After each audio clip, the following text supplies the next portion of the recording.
Hi, I'm Narayan.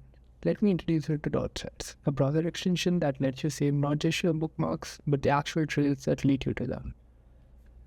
Let's take an example. I was researching on my thesis project and I found this interesting paper called Emote, which brings physicalness and embodiment to robotics.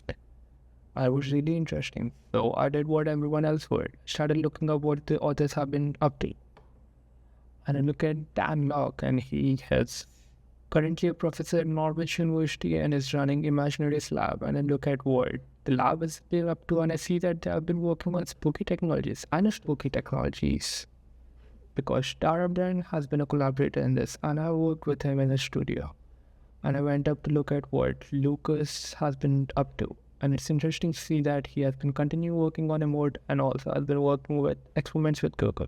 And I look at Gautam and I see that he has also been working with AI in experiments with Google. Now, here's the connection. I want to associate this Google experiment speed with Lucas and Gautam. In a normal browser, I would save the link to a folder and lose the context. But in .threads, the workflow is much better. I simply right-click, add to .threads, and I select Gautam and Lucas, and I could also select what dot type it's in. Here it's a company, and then I connect.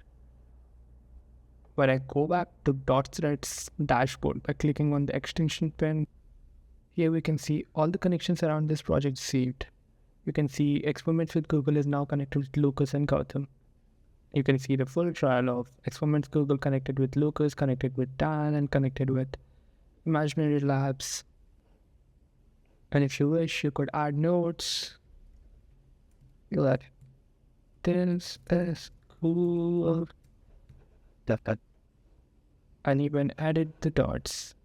And the best part, you can export these trails to others just by clicking on export and importing the JSON file. Thank you for hanging out. Hope you enjoyed .threads.